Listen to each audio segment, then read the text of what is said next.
What's up, guys? It's Adam Norris here, your least favorite U.S. history teacher. You probably know me from... Welcome to another Crash Course U.S. History video. Welcome to another APUSH video with Heimler, y'all. And since we're at the end of the year, I reckon we get into some Unit 9. We're going to be talking about the Middle Eastern conflicts and how they affected socio-economic, political life in America.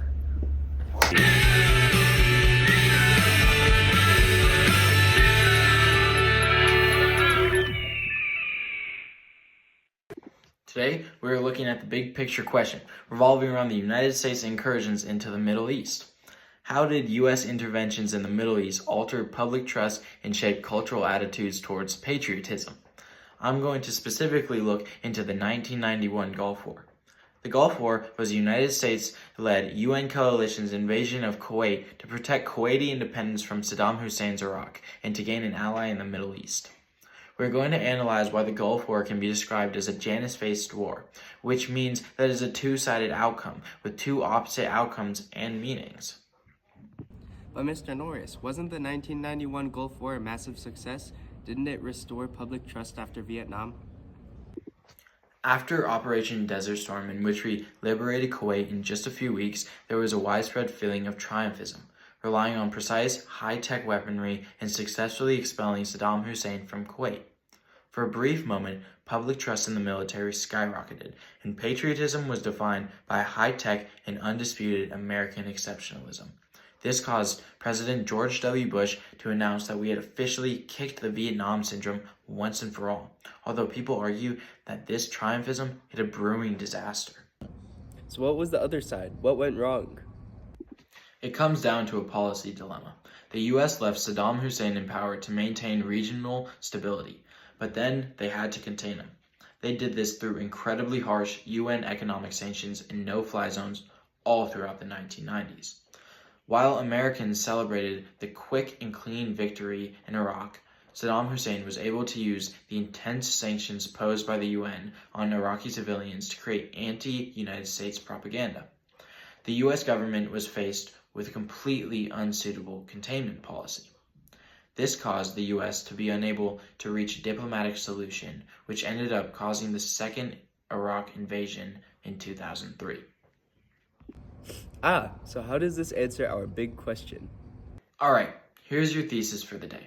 First, it altered public trust because the clean victory of 1991 turned out to be the beginning to a long and expensive conflict with a short peacetime.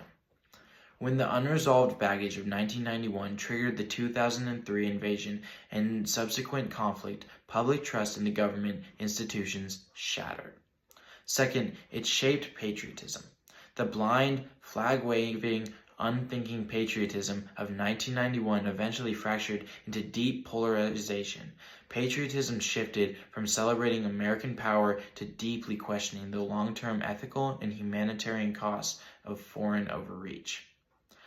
Thanks for watching. Hit like, subscribe, and best of luck on exams. See you next time.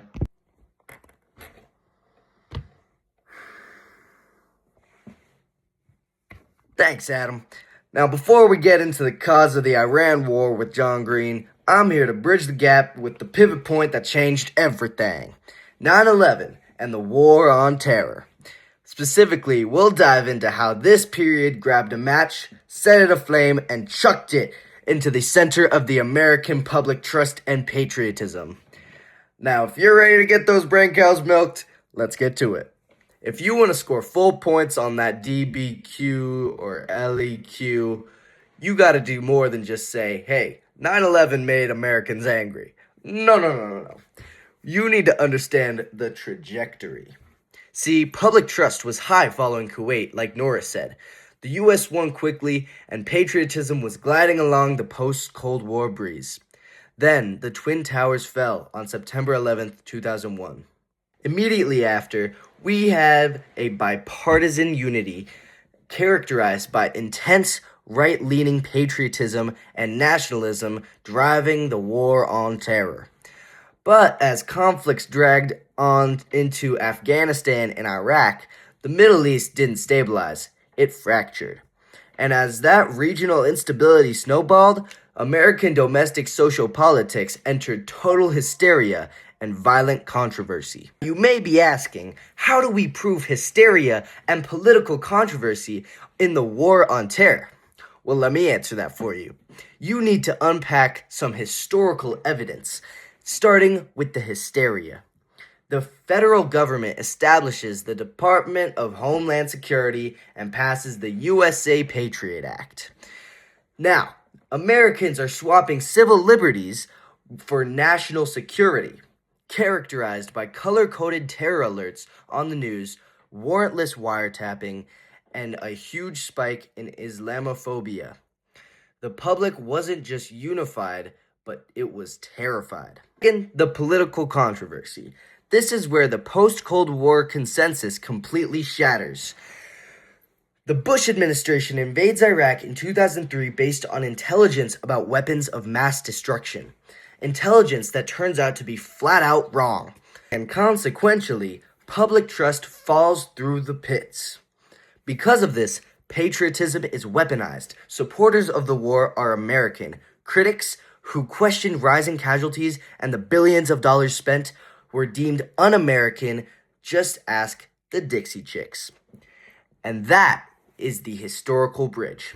The War on Terror took the high-energy, optimistic victory of Adam Norris's Kuwait era and dumped it right onto a pressure cooker of institutional distrust and partisan warfare. Alright, that's my part of this video. Now, I'll hand it over to John Green to take on the current day Iran war. I am John Green, and this is Crash Course US History. Today, we're going to talk about a conflict proving history doesn't care about your pivot plans to leave the Middle East behind.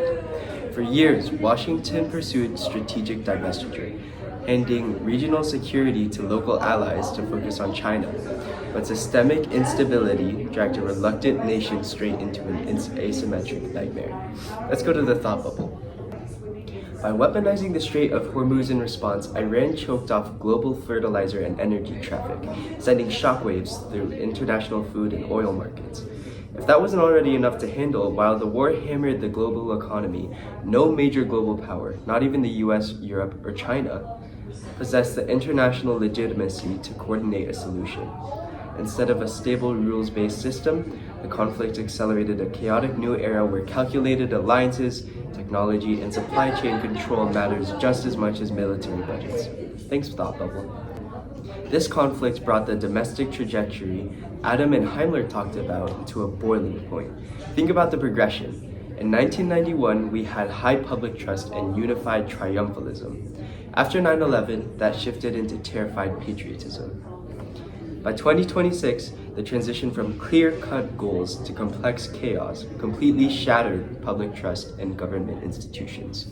While Washington debated along fierce partisan lines, everyday Americans, from progressives to populist conservatives, became deeply aligned in the absolute exhaustion over the war's human and economic costs. Because of this 35-year evolution, patriotism is no longer a unifying brand. It has fractured into deeply polarized ideologies fighting over the very ethics and limits of global power. Ultimately, ignoring the Middle East doesn't make it go away. In a hyper-connected world, a conflict in the Strait of Hormuz directly alters domestic grocery prices, shatters institutional trust, and scrambles American politics. As we've said before on this show, the past is never dead. It's not even past. Thanks for watching. And that, my friends, is how you synthesize 3 distinct eras of history into one glorious 5-point earning argument. I think it's pretty safe to say that we just absolutely crushed the domestic blowback of Middle Eastern foreign policy. And if you're feeling extra saucy, make sure to check out my ultimate review packet online in the link below.